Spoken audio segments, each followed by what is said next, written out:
Check out my uncensored thoughts on my Patreon. Link is down below. Hey guys. Well, I got some of my Halloween decorations set up. I got my Art the Clown set up right behind me. You know what that means. It's finally spooky season.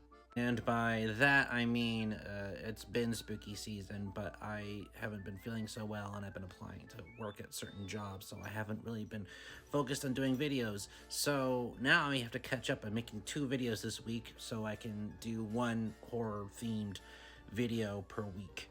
The first week's themed video actually came to me when I saw a bunch of people talking about their 5 overrated horror movies, which got me thinking, what are my 5 overrated horror films, movies that I think people put on a pedestal and think are amazing, and then I watch and I go, really? And so now I'm going to list my 5 overrated horror movies. Now, I'm going to be ranking them based on their Rotten Tomatoes score. I know it's not exactly the most accurate score when it comes to quality, but it does show how many positive reviews, or at least lukewarm reviews, there are towards a film as a basis for other people to judge a movie. So without further ado, let us begin with number 5.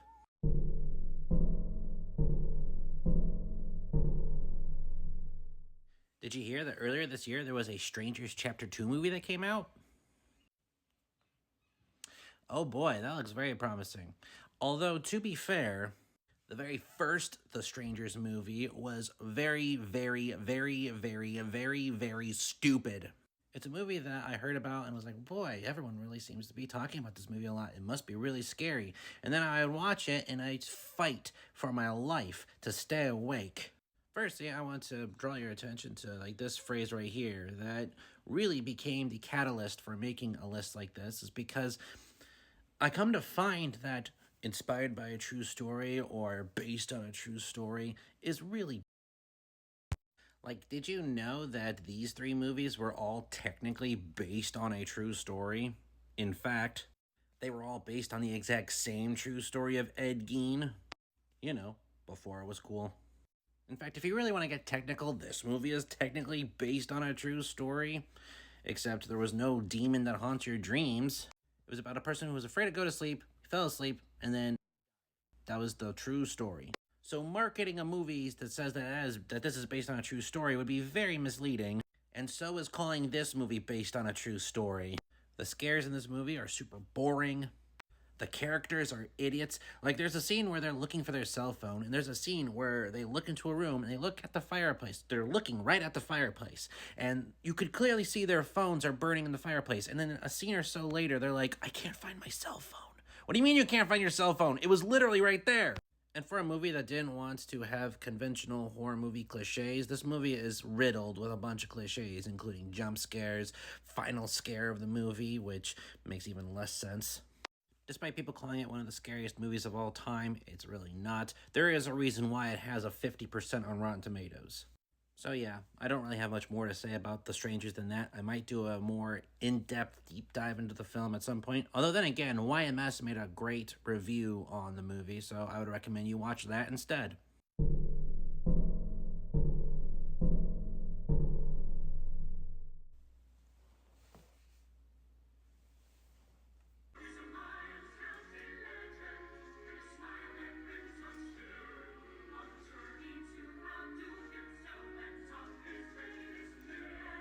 I enjoy Terrifier 3. I think it's actually a lot of fun. I do like Art the Clown. I do like themes of Christmas.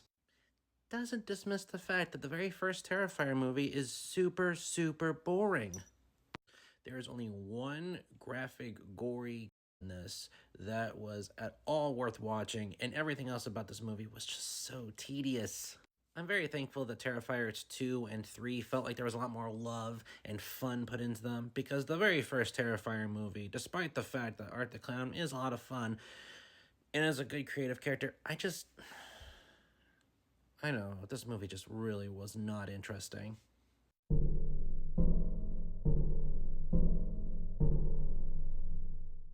It should be important to note that while I'm filming this, it's R.L. Stine's birthday. Happy birthday, guy. You really look great. I mean, you're like a multimillionaire and you still kept the mole. The Goosebumps books were some of the most influential and one of my favorite book series as a kid.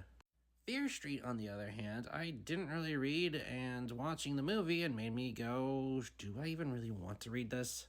Oh, and by the way, it's not just Fear Street 1. I also really didn't like Fear Street 2, and I really didn't like Fear Street Part 3's second half. The first half was actually not that bad. When it came out on Netflix, I found the film really pandering, and I found it very inaccurate to 1994.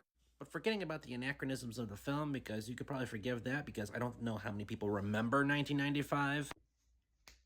I'm confusing the year because there's actually a moment in the movie that had a lot of anachronisms in it that made me go, okay, so that's actually 1995, not 1994. A little minor thing, but just minor anachronisms. But then later on, they were like, 1965? That was 30 years ago. And I'm just like, wait, so is this 1995?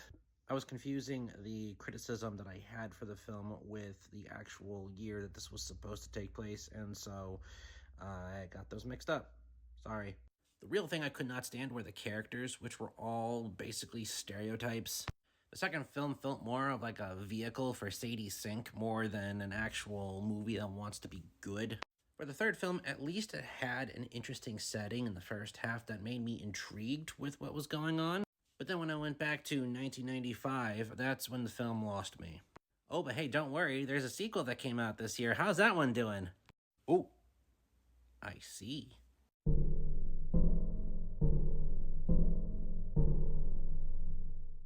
Well, what's this? Another Conjuring movie and another Strangers movie in the same year? How's this one doing? Do I really need to? Yeah, we'll do it. Yeah. It's not as bad as the other movies that we've seen. Yeah, but speaking about movies that are overrated that are also based on a true story, yeah, this was one of those movies where I watched and went, yeah, none of this happened. Absolutely none of this happened. First of all, that very first scene where they're going over the Amityville house and the events that took place in that movie, if you're not laughing, you're off watching that scene. You're lying. Envision yourself in a halo of glowing white light. It will protect you. What did you do? What did you do?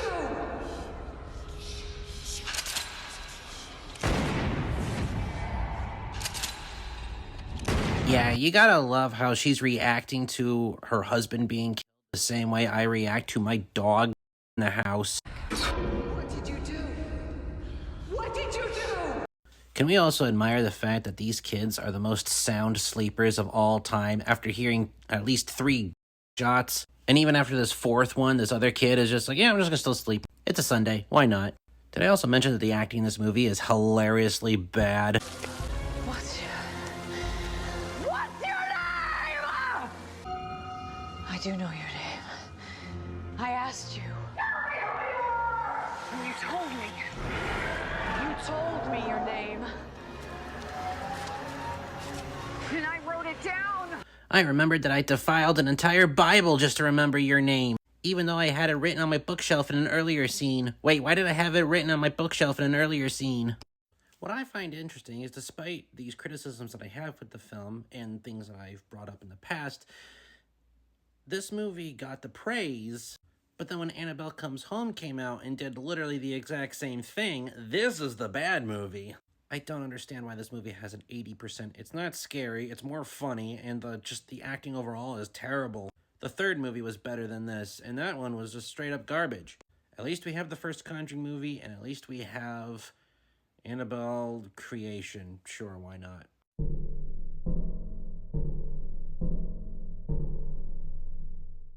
I don't know about you. Maybe you don't like found footage horror movies. I like some found footage horror movies, specifically movies that don't feel like you lose that immersion. Like you're following a character that's holding a camera and is recording everything, and then there are cuts in between what that character is filming. Like it makes you wonder, who is editing this? And who's the asshole that's including these cuts? Hi guys, welcome to my... No. Why, hello there. No. I'm Carl. I'm a critic. That's why they call me. That's stupid. And don't get me wrong, when it comes to content creating, those things do necessarily happen before they're edited in there. So why are people editing things like their openings done over and over and over again? And that's why I could not stand my #1 overrated film, Mind, Body, Spirit. Don't get me wrong, the actress is perfectly fine. I think that she was okay with being that quirky content creator person. But for something that's supposed to be found footage, there's no reason for this to have been found. There were also camera movements that made absolutely no sense to me. Even if you go with, oh, the house is haunted. Yeah, but the ghost wasn't necessarily in that scene, was it? And also there's scenes where the camera is moving and no one is touching it, and the ghost is on the other side of the room, so how's the ghost interacting with it? Are we to believe that this is filmed on YouTube? I really wasn't immersed with this film the way I think the film wanted me to be. It wasn't scary or interesting or well made on a technical level. I don't understand why this movie has the Rotten Tomatoes score that it has. 94% on Rotten Tomatoes? Really? There's just so many other movies that do similar things and do it a lot better. It does give me some inspiration for my own horror movie that I'm making that's also found footage, and also how not to do it. And those are my top 5 overrated horror movies. But here's the thing. I'm not saying that you are wrong for liking any of these movies. I just have some qualms with them. There's a lot of movies that I love that a lot of people don't like. In the end, movies are art. And if you enjoy it and get something out of it, then it's doing its job correctly. But yeah, until next time, thank you very much for watching. I'll have my next video up really soon. Take care.